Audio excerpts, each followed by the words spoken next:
Hey, what's up, guys? Welcome back to another episode of the Fantasy Fellow Show. I'm your host, the Fellow KGB. You can follow me on Twitter at the Fellow KGB, and it is Tuesday night, 6 o'clock in the evening. We're going to be going over our Week 7 Waiver Wire report. We got a lot of news and stuff to get to. It's going to be a busy episode in this one. So we're just looking at the screen share here, the fantasyfellowship.com. I'm going to start just with the teams that are on bye this weekend. You got the Colts, the Miami Dolphins, the Minnesota Vikings, and the Baltimore Ravens. So the crazy thing today, the Miami Dolphins have announced that Tua Tagovailoa is going to be the starter. We don't know. I mean, this could be a permanent situation where he's the starter the rest of the season. We'll see how well he performs. But really good idea, I think, to put him entrenched as the starter before the bye week. Let him prep for like a whole, week and a half or so, and just come in well prepared and see what happens. It's a bummer for Ryan Fitzpatrick owners, especially in Superflex leagues. So we'll talk about Tua in a little bit here. But again, I guess we're going to be looking at quarterbacks right away here. So some of the guys that I have, the quarterback one streaming options, I have these guys ranked here. And we're going to kind of be flipping back and forth with the ESPN percent roster guys. But I'm assuming Matthew Stafford, Gardner Minshew, and Ryan Tannehill are all going to be owned. If any of these guys are available and you're in a one-quarterback league, I highly recommend snagging one of these guys, specifically Matt Stafford going up against Atlanta, one of the worst teams, probably the worst team against the quarterbacks and the receivers. Gardner Minshew, he's always going to fight. The Jaguars don't have a lot of good game scripts, so they're going to have to keep throwing the ball. So I like Gardner Minshew in a spot here.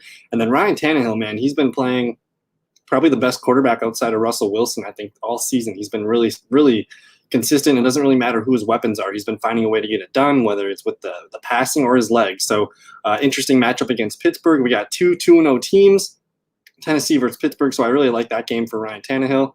Let's take a look here at some of the percent rostership that we got going on over on ESPN League. So I have this filtered by projections. And then I'm kind of just looking at the percent rostership and seeing who sticks out here. So the first guy that I think I'm going to recommend people pick up in one quarterback's leagues is going to be Justin Herbert. He's going up against Jacksonville this weekend. He's less than 60% owned in most ESPN leagues. So Justin Herbert it could be a 50-50% chance he's probably in your waiver wire this weekend. So what has he done for us this far? He's been throwing touchdowns. He's been rushing for touchdowns. And, I mean, the last 2 weeks he's showed up really well against good defenses. You got Tampa Bay and New Orleans. I mean, we just saw what Tampa Bay's defense did to Aaron Rodgers, and you see Justin Herbert coming out here throwing almost 300 yards, 3 touchdowns. So that's pretty remarkable.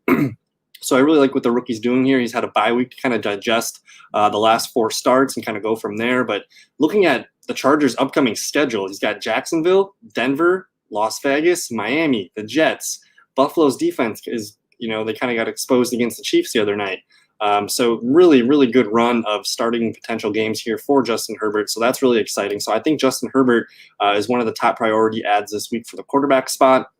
We talked about Ryan Tannehill. For some reason, he's only 66% owned in most of these leagues. So that's why I threw him out there on the list. You got Joe Burrow going up against Cleveland. I think that's a good spot start, less than 55% owned here. Carson Wentz going up on Thursday night against the Giants. This is actually a sneaky one here.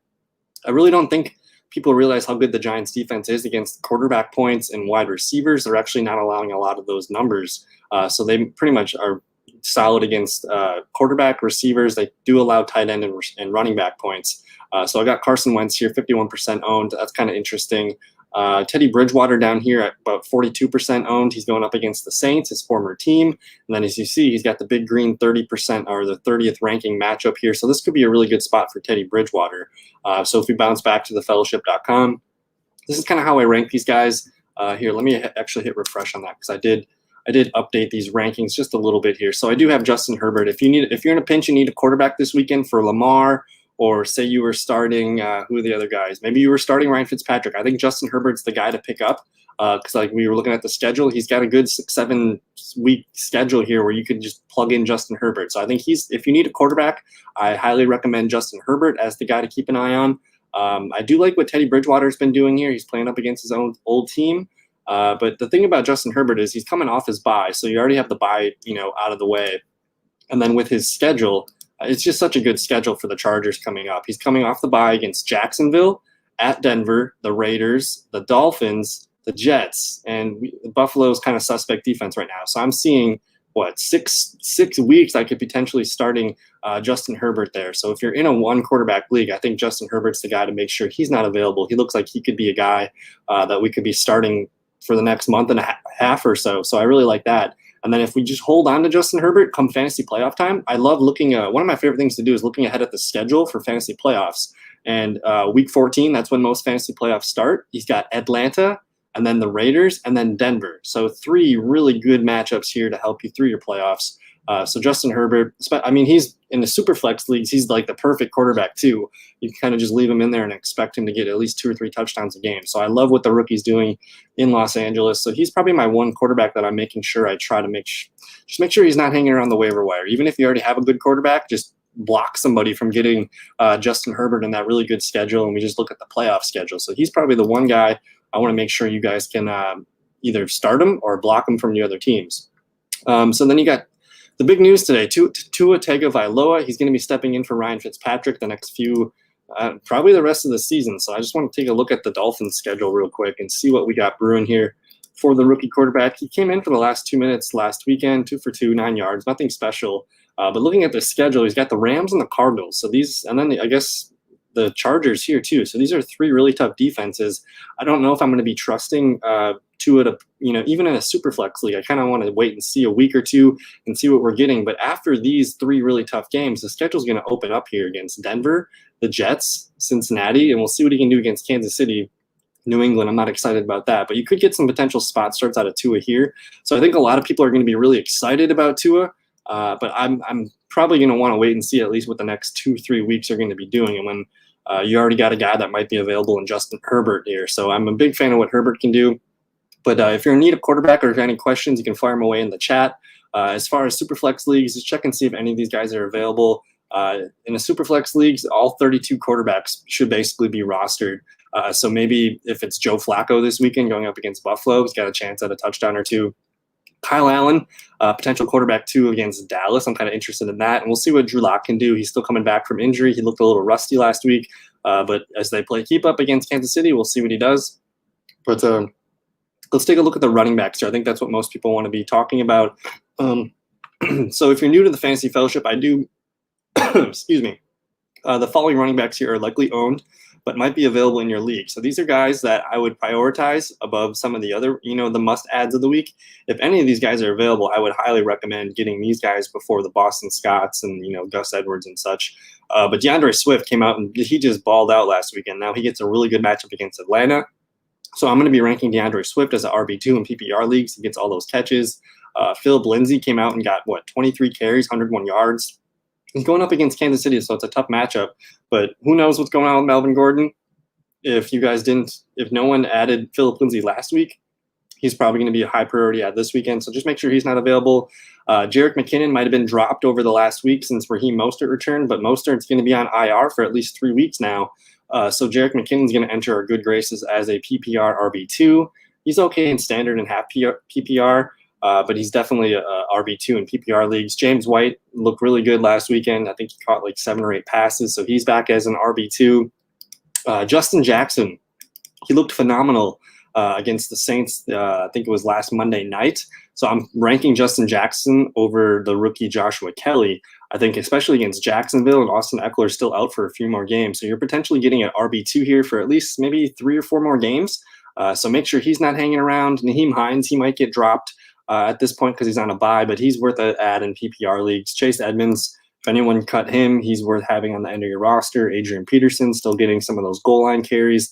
And then J.K. Dobbins, this whole Baltimore Ravens backfield is it's kind of frustrating for fantasy owners, but we did see Mark Ingram leave the game with an ankle injury last week.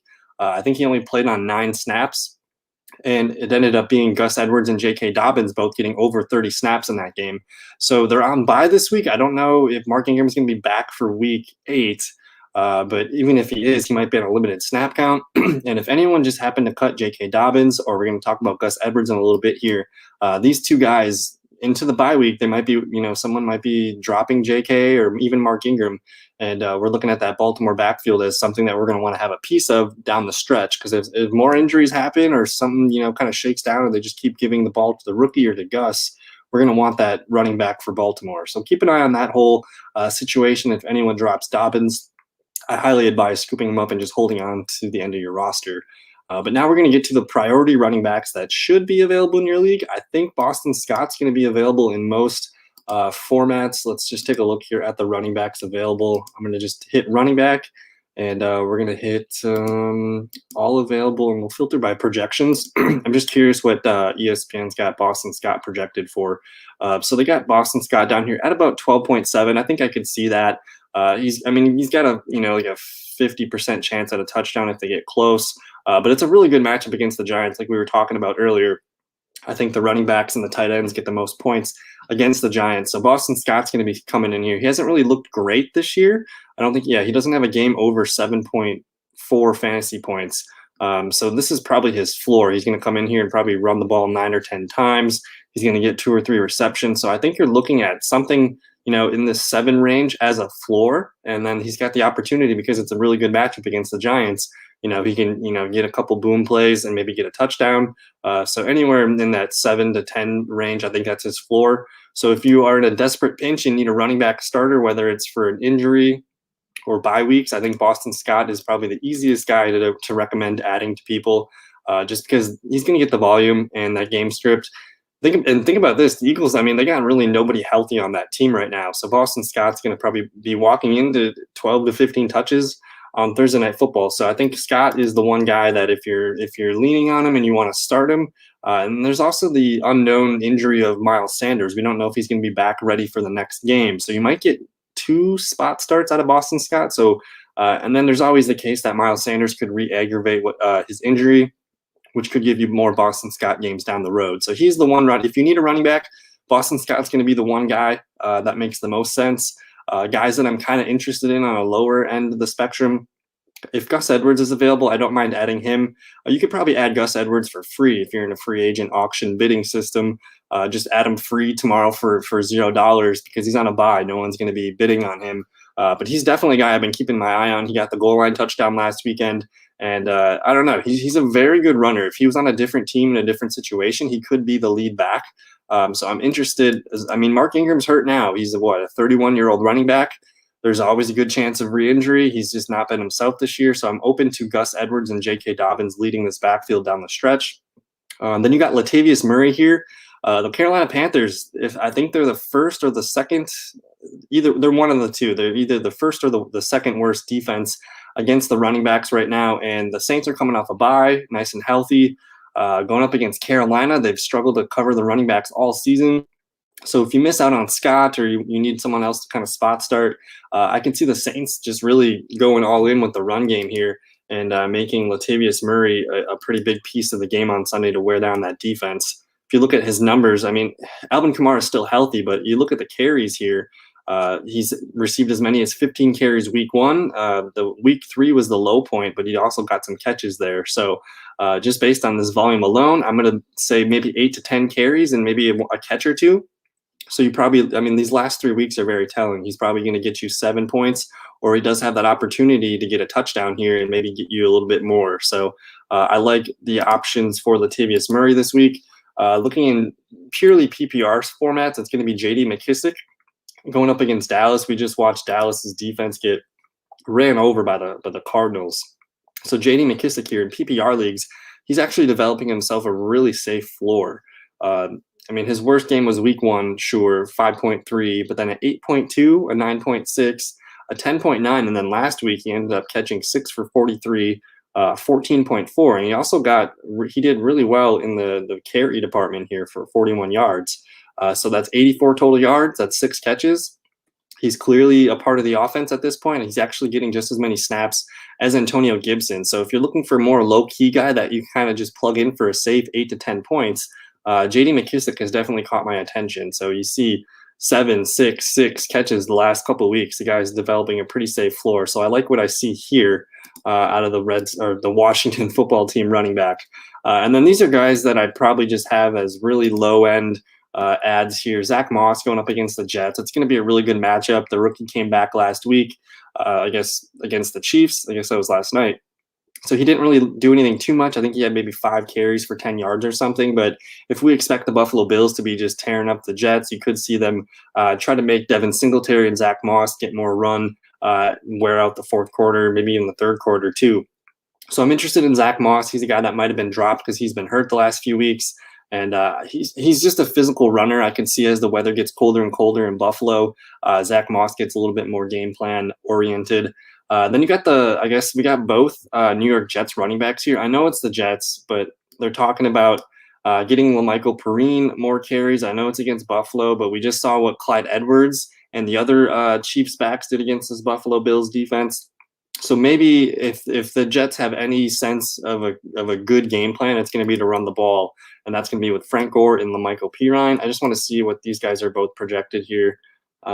Frank Gore down here at about 7.6. That's fine. They actually got Perine projected for 8.8. So that would be kind of their floors. You're kind of hoping for 6 to 8 points at the least. So if you miss out on some of these high priority guys, I'm keeping my eye on both Jets running backs. And then the one guy that I think I'm going to probably add for free tomorrow morning, you don't need to put a claim on him. You can probably just snag him first thing in the morning. And that's going to be JaMycal Hasty here going up against New England. But like we talked about with McKinnon, you got Raheem Mostert going to be on IR. He looked really good last night or on Sunday Night Football going up against the Rams. I'm trying to see here. They do have the potential of Jeff Wilson coming back.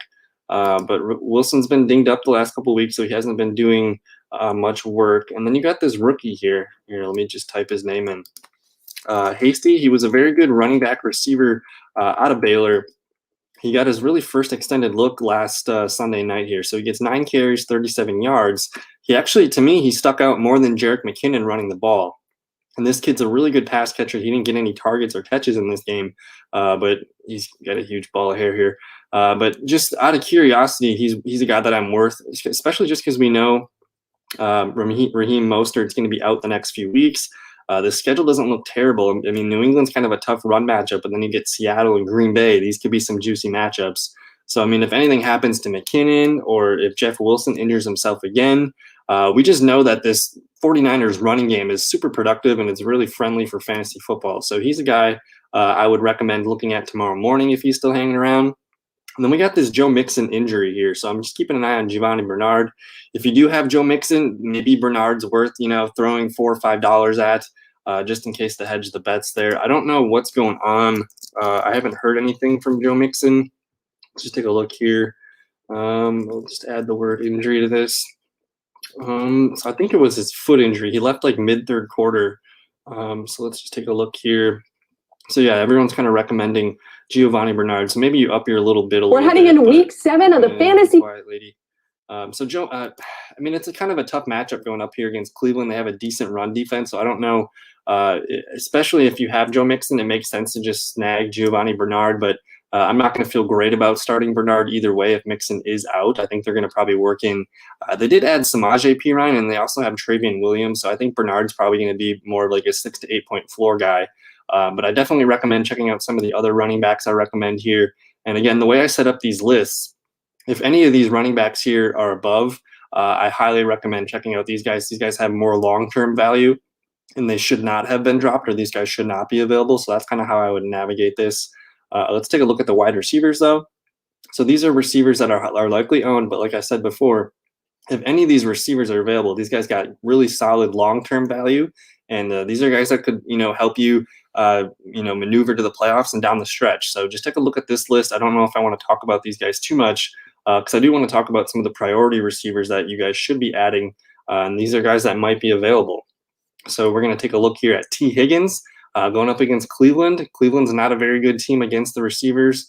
Let me take a look here. So the one website that I use is called FF Today, and they have a really good stat here. So if you just go to FF Today and you hit the stats button, you're going to scroll down a little bit, and then where it says fantasy, they do offer this really nice tab that says fantasy points allowed. So we're going to click on 2 receivers, and I play PPR, so that's kind of my default way of talking about fantasy football. But the Cleveland Browns are allowing the 4th most fantasy points to the wide receiver position per game. So that's 45 points per game. They've given up 9 touchdowns, over 1,000 yards, almost 90 catches. So Joe Burrow and T. Higgins, they've just been playing really well together, especially last week. And I think Higgins had his first 100-yard game of his career.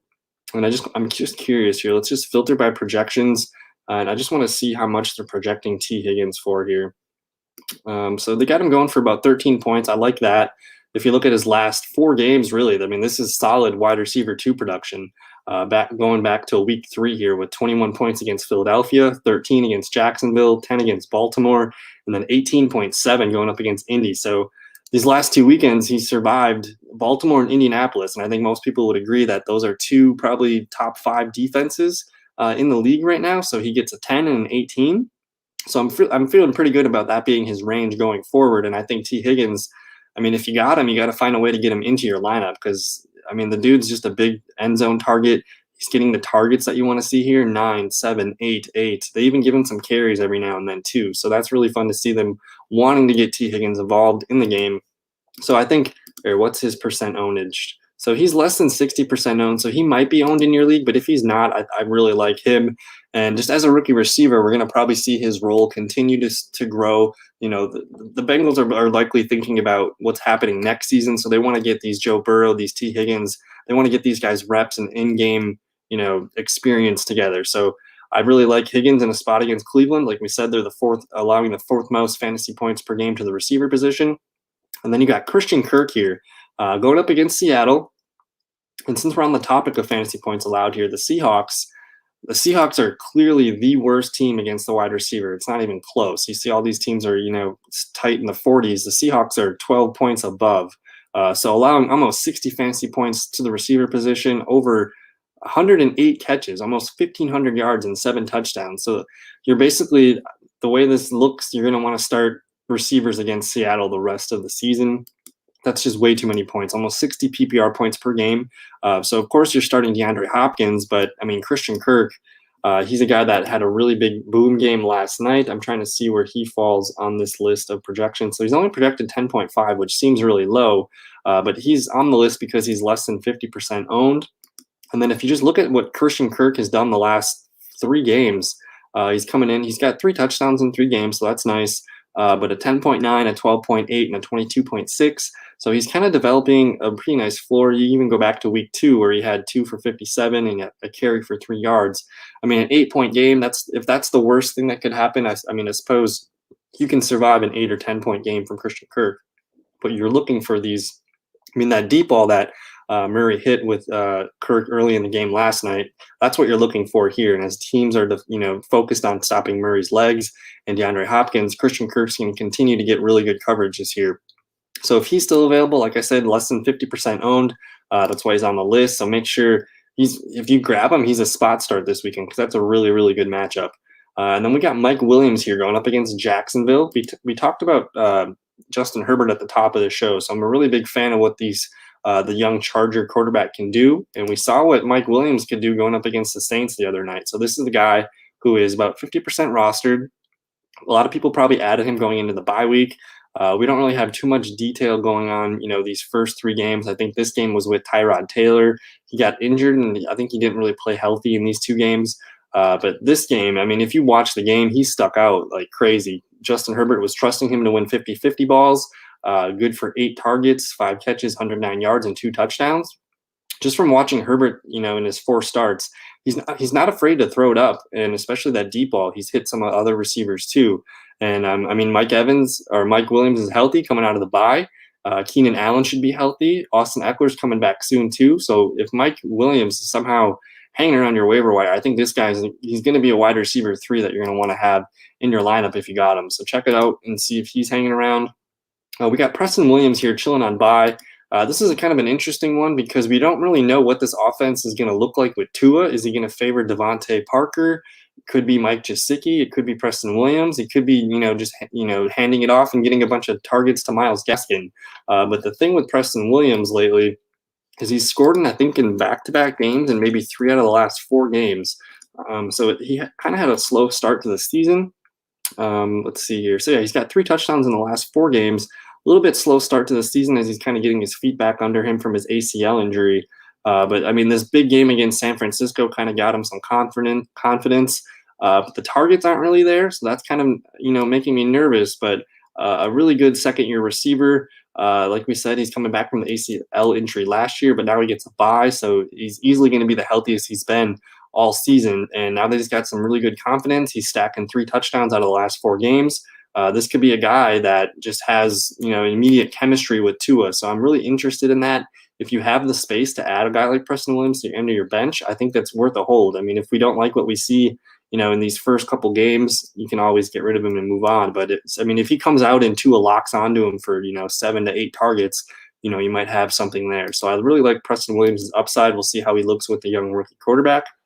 We got Deshaun Jackson here. I want to see what he's projected. I believe he's playing tomorrow night. It's going to be his first game.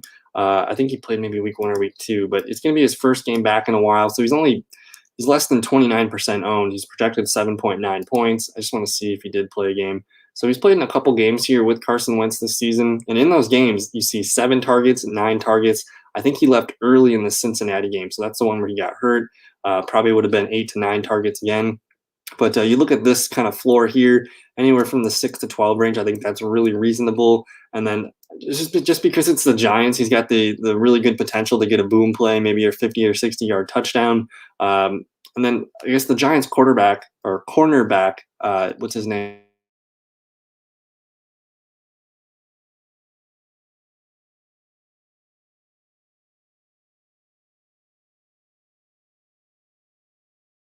They're not 100%. They were really patient with him. So I think we're going to see Deshaun Jackson flying around and making some deep moves.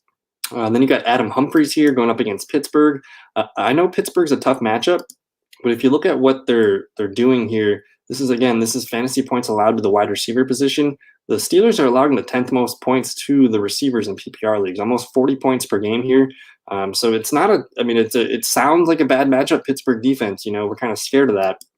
But the Tennessee Titans have a solid offensive line. I know Taylor Lewan's out for the season, but they had Ryan Tannehill is mobile. He can kind of dance around the backfield and find these receivers. But Adam Humphries, you think about the pass rush for Pittsburgh. They're also down Devin Bush, by the way, for the season. So that's going to open up the middle of the field, which is kind of why I like Adam Humphries.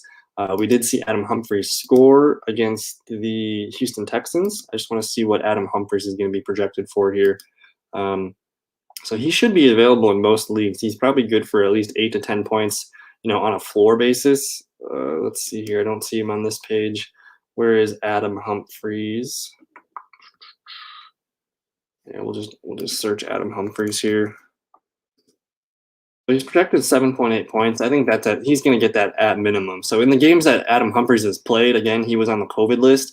He's had no worse than 8 points. So you're looking at this nice wide range of 8 to 18 points. So he went for 6 and 64 and the touchdown last weekend. So that's really good numbers. I think Corey Davis is going to be back, but it's his first game back from COVID. So he might be, limited on snaps. But when Humphries plays, he gets 6 to 8 targets or 6 to 7 targets, and he's going to get 4 to 6 catches. And he's pretty consistent with the yards. So if you're in a desperate pinch, you need a guy to whip out there at, wide receiver 3 or flex. I think Adam Humphries. Just because Ryan Tannehill is playing such good football, you kind of want to be attached to that. So it looks like I made the spelling error here on Corey Davis. If Corey Davis was dropped, you could pick him up. I don't know if I'm going to trust him this weekend. Like I said, he might be limited. I've heard it takes a little bit, a little week or two for these COVID players to kind of get back into shape and condition. I got Tim Patrick here. In parentheses, I did say he's the most dependable Denver receiver. And just watching him play, the dude actually reminds me a lot of Cortland Sutton, which is really good for when Sutton returns next year. But Tim Patrick, man, he's making a lot of really excellent downfield plays. I'm just looking to see where he is projected here. He should be a top 50 receiver this weekend. So they only got him projected for 9.7. But in his first game with Drew Lock here, he goes up and puts a 14.1. The last 2 games here, you're going to see 23.3 and 14.3. So, the guy scored touchdowns. He's going over 100 yards. This could be a really sneaky player here that could just be locked into wide receiver 3 numbers for us the rest of the way. So their schedule coming up, there's the Broncos passing schedule is really juicy. I know we got the Chiefs, we got the Chargers here, but those could be games where Denver's forced into throwing more passes than they want to. But after that, week 9, you're going to get Atlanta, the Raiders, Miami. So he's got some really good games and matchups coming up here towards the middle of the season. So Tim Patrick's available. He's not even 28% of the leagues, so he might be a guy that could be plug and played. I'm looking at Sterling Shepard a lot. He should be available in a lot of people's waiver wires. He's not really owned at all, but 36% owned. I think he's been activated. I don't know if he has been. They still have the IR tag here. I don't expect him to play very well if he does play on Thursday night, but you could be, week 8, you could be looking at a receiver that you kind of plug back into as a wide receiver 3 flex. Before he got injured here, I mean, he put up 10 points against the Steelers, so this was a tough matchup, and he came out, fairly well. If you get a 10.7 game from your wide receiver 3, it's okay. And then he came out against Chicago, and this was all in the first quarter. So he had 4 targets in the first quarter. They even gave him a carry. So if you roughly multiply that by 3 or 4, he's looking at a 15-point day. Maybe gets a touchdown. So he's a really valuable piece to the Giants' offense. I don't think Golden Tate's looking very good as he gets older. So this is going to be, it's going to be a Darius Slayton, Sterling Shepard offense. So if he's available, he's a guy that you can, even if they don't activate him from IR, you can pick up Sterling Shepard and just drop him to your IR or slide him to your IR right away. And then you can go ahead and add another guy. So that's kind of a move that I like to do here. So one receiver that I did not put on here, I'm going to have to update this. I'm surprised I did not put him on here. Now that I see it, it's going to be Demarcus Robinson, Kansas City Chiefs. We just saw last night, Monday afternoon football, 5 catches, 69 yards, 6 targets. And I think Patrick Mahomes only threw the ball 26 times. So 6 out of 26, that's almost 24% or 25% of the targets. That's good for 11.9 fantasy points going up against Denver, the Jets, Carolina. We don't know how long Sammy Watkins is going to be out for. I would imagine he'd be back after the bye if they're going to hold him out that long. But all of a sudden you're looking at a receiver here in one of the best offenses attached to Patrick Mahomes. So if you don't check out my opportunity report every week, I will go ahead and I'll look at the box scores from the games, and I'm going to import. I'm going to type up the snap counts and all the stats. So last night against the Bills, Demarcus Robinson, he led the receivers in snaps. He had 69 snaps. Tyreek Hill was second most with 67, but he was on the field for 95% of the time, compared to Mecole Hardman's 40%. So that's a huge difference. Hardman only gets 1 target. Tyreek Hill got 5, so maybe Tyreek gets some more. But like we said, Mahomes only threw the ball 26 times. Sometimes that happens in one half for him. So this is an offense that you want to be a part of. I don't think Demarcus Robinson's got a high rostership, only less than 2% rostership. So this could be probably my most favorite sneaky ad of the week. That's going to be Demarcus Robinson. Got a really nice schedule coming up. Sammy Watkins is out for a little bit more yet with that hamstring. Hopefully they just let him come back after the bye week. But we could be looking at a guy here that could be a wide receiver 3 flex for us. Let's go ahead here and look at the tight end situation. Anthony Firkser, what the Firk? He just went off. It looked like Jonnu Smith. I think he had an ankle injury, might be a high ankle sprain. So in my head right now, I'm just not expecting Jonnu Smith to be ready to go this week. It might make sense to just kind of leave him heal and see what he can do week 8. But Anthony Firkser, if you didn't see what he did last week, I mean, he had one of the best tight end games of the season last week. So I'm kind of just looking around here. I don't know if he's projected much. He's only projected 4.8, but that's still because they have Jonnu Smith projected to be in. But Anthony Firkser comes in here with 9 targets, 8 catches, 113 yards, and a touchdown. Now, Firkser kind of caught my eye the week before because I did notice these 5 targets. It was 3 for 19, but if any tight end's getting about 5 to 6 targets, it kind of piques my attention, and I kind of monitor that. So the thing about this is if you do have Jonnu Smith, I think this would be the guy that I'm going to recommend you add. If Jonnu's out, you just plug in Firkser. But there's also potential re-injury for Jonnu Smith. These ankles can be tricky for tight ends as they're making big blocks and making cuts. So keep an eye on that Jonnu Smith injury. I don't know. Today's Tuesday. Typically the first injury report comes out for Wednesday for these guys. So you're kind of walking in blind tonight. We don't really know. I think ESPN projecting him to play, though. So it's saying a minor ankle injury, so maybe he plays. But even then, just because if he does play and they know that he's kind of limited, maybe they just do allow Firkser to get more snaps. And since the cat's kind of out of the bag, we just saw this tight end get 100 yards and a touchdown. He might be just worth the bench spot just in general. And then kind of the same thing with Trey Burton. Trey Burton comes in last week, runs a Wildcat touchdown run in, and then he catches a touchdown maybe like 10 minutes later. So I really like what Trey Burton can do. He's not going to be projecting any points this week because he's on bye. But let me just take a look and see what Trey Burton did. So Burton caught my attention because he's been getting targets. You see 5, 6, and 5. That's kind of that number that I like for tight ends at a minimum. but he blows up 4 for 58 and touchdown, and then he runs a touchdown in. So Trey Burton, he's only less than 10% owned. So this is a guy that I definitely recommend. Maybe not, adding for an expensive price tag. If he kind of skirts through on the waiver wire tomorrow, you can add him for free. But it looks like we got a question here. Let me answer this. So Uday Bindra, thanks for the question. So Carson, Chubb, Damian Harris, Devontae Adams, Amari Cooper, Lockett, and Justin Jefferson. Which receiver should I trade for an RB? And you're 3-3. So Chris Carson, you're pretty good there. He got the bye week, so Chris Carson's going to be locked in there. Damian Harris, we can't really trust him, so you're kind of just holding off hope for Nick Chubb right now. So I'm assuming, do you start 2 or 3 of these receivers? I'm probably guessing you start 2 receivers and then 1 at flex. Does that sound correct? So then essentially you're leaving one of these guys on the bench, which does kind of suck. I do not like that at all. So I'm more inclined to keep Devontae Adams out of all of them, just because he's already had his bye, and when he plays, he's just too good to not want to have that on your team.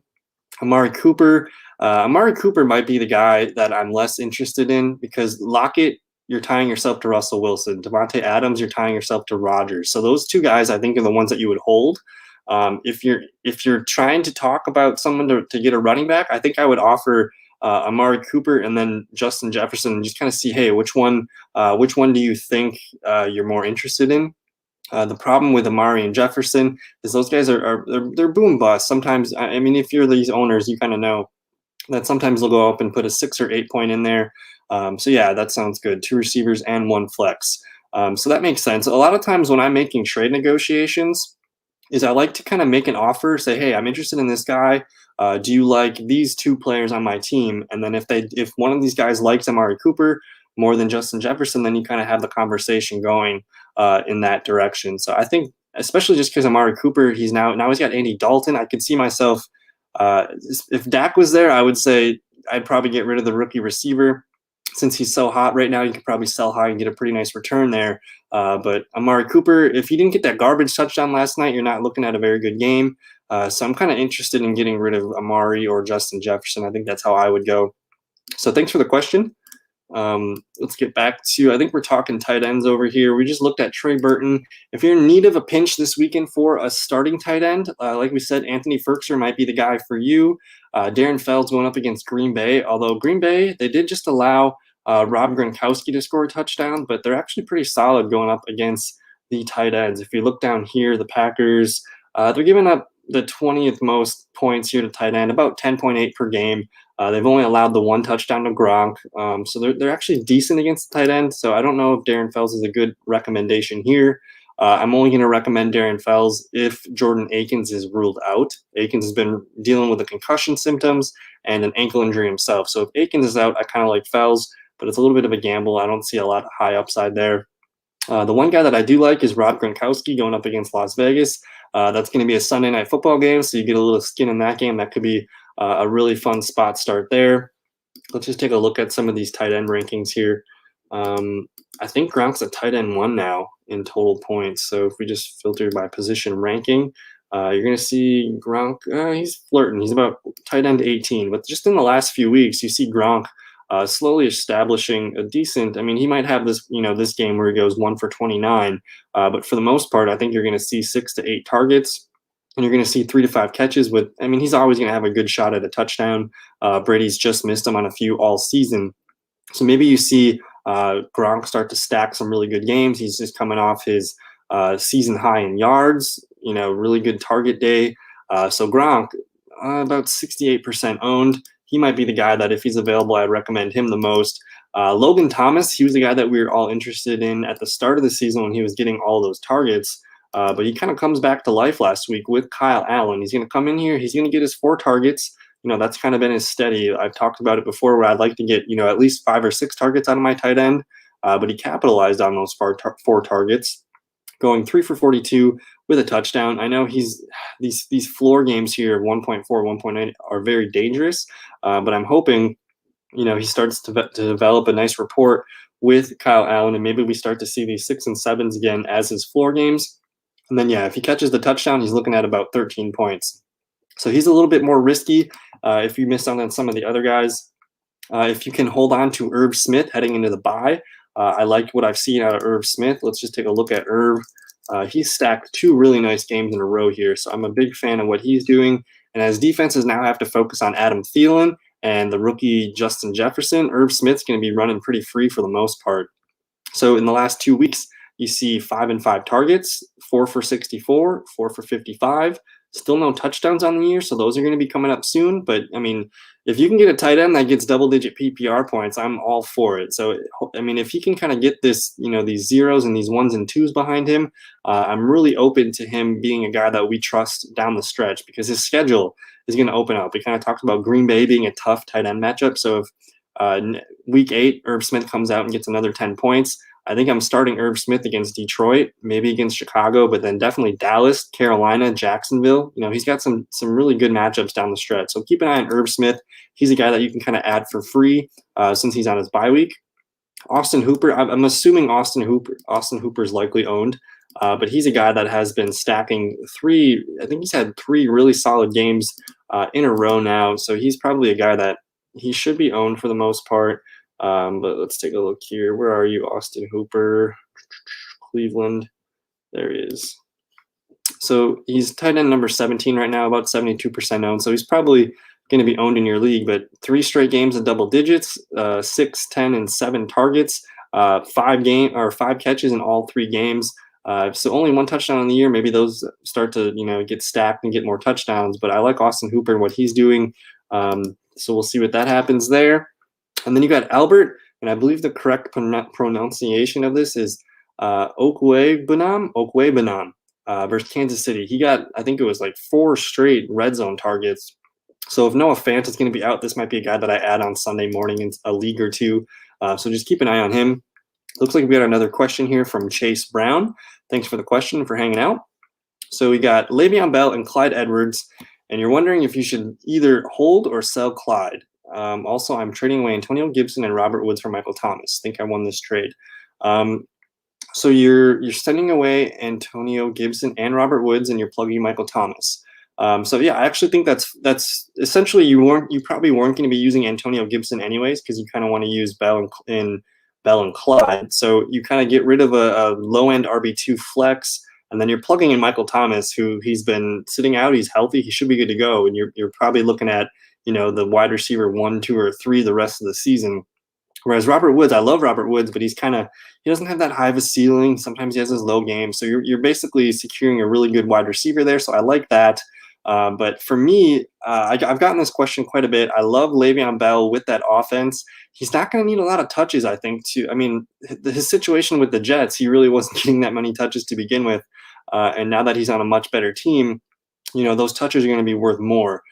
So I think at the moment, I think I got to hold on to Le'Veon Bell for just like maybe a game or 2, just to kind of see how he looks in the uniform, how he looks in the offense, and see where the touches are starting to go. Because if Bell comes out and he catches 4 or 5 catches and a touchdown or 2, we're going to be kicking ourselves if we just sold him to get out of this role. So I think that's what I would recommend doing is. Unless you get an offer that you can't refuse, if someone's really gung-ho and they want Le'Veon Bell on your team and they're willing to give you a guy like maybe Chris Carson or some other fringe RB1 type of running back, I think that's when I'd be okay with getting rid of Le'Veon Bell. But I don't think Clyde Edwards is going anywhere. We all saw how good he looked last night, and if anything, Le'Veon Bell is going to start to eat into all those Darrell Williams touches. And all of the, I guess, Darwin Thompson didn't get much stuff here. But if we're looking at the snap charts from last night, you see Clyde almost 50 snaps. And then Darrell and Darwin Thompson, these guys combined for 26. So that's, 2/3 for Clyde Edwards, and the other guys split the other third. So I could see that being, a Clyde Edwards 60%, 65% to Le'Veon Bell's maybe 35%. But again, Le'Veon Bell, he's going to get – he's probably going to end up getting, 4 catches a game and then probably 6 to 8 rushing attempts. But Clyde Edwards isn't a very good red zone back. We've seen him get some touchdowns. We also seen some get called back. But Le'Veon Bell can run in between the tackles and maybe get some goal line touchdowns. So I don't know. The whole thing's kind of like a moving piece that I kind of, if you do have Bell, I think I'm recommending to people to just hold on. Let's wait a week or two. There's always the possibility that, Clyde gets a tweaked ankle, or even Bell could get a tweaked ankle, and then we're all like back to where we started. So I think I'm kind of in the boat of just holding on to Bell. I want to see how he looks in this offense first. So thanks for the question, Chase. Thanks for hanging out. But back to the tight ends. We were talking about Albert Okwuegbunam going up against Kansas City. I think he caught 2 for 50 or 2 for 45 yards. But they are projecting Noah Fant to be back this weekend. He's been out, since week 4.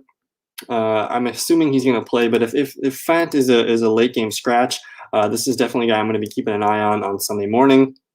And then Dallas Goedert, we saw that Zach Ertz is going to be out for the next 3 to 4 weeks. He's going to be on IR, I believe. So Goedert, he's supposed to be activated off IR today, tomorrow, maybe next week. So he's likely going to be playing week 8. I don't expect him out on Thursday night. But now that Ertz is injured, Ertz hasn't looked great all season. Dallas Goedert's coming back, and he's probably going to be a top 5 tight end threat the rest of the way. So if he is somehow, I just want to see how much percent owned our boy Dallas Goedert is here. He might even be projected some points. So he's projected 0 points at the moment, but he's less than 30% owned. So if you have the IR spot and you can still fill it up, Goddard's probably the guy that I want to make sure I have on all my teams down the stretch. And then I kind of just listed some, that covers all the tight ends. Then I kind of just listed some defenses here. If you have any start-sit questions on defense, you can hit me up at the fellow KGB on Twitter. But man, the Buffalo Bills, we're going to want to start every defense we can against the Jets. I think the Rams are a good defense going up against Chicago. We're not really scared of that offense. Philadelphia against the Giants, they could be opportunistic with Daniel Jones and sacks and fumbles and interceptions. The Dallas Cowboys defense going up against Washington, it's more of a risky play, but you're betting on an interception or 2 from Kyle Allen. I like the Chargers going up against Jacksonville. Gardner Minshew and the whole offense has been kind of struggling there. Kansas City going up against Drew Lock.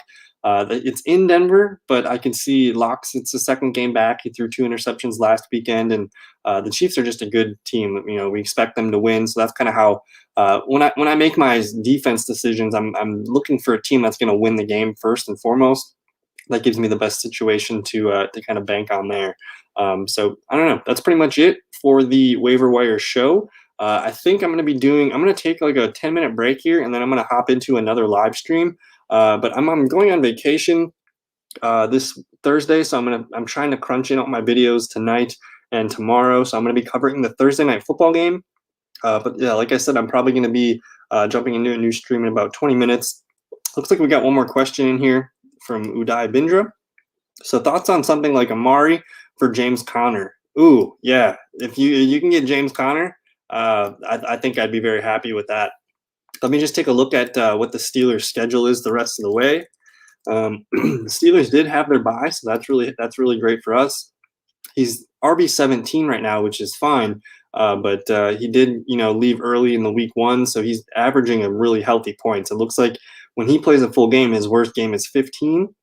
He scored a touchdown in every game. Let's take a look at his schedule coming up, though. So he's got Tennessee. I'm not really scared against the Tennessee run defense. Baltimore did just lose their best run stuffer defensive lineman.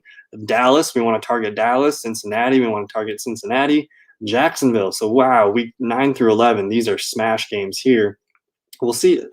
Pittsburgh always plays Baltimore tough. I like Connor's chance for a touchdown there to at least make our day useful. But then coming back here, Washington, Buffalo, Cincinnati, Indianapolis. Yeah, man. If you can get James Conner, I think I like that.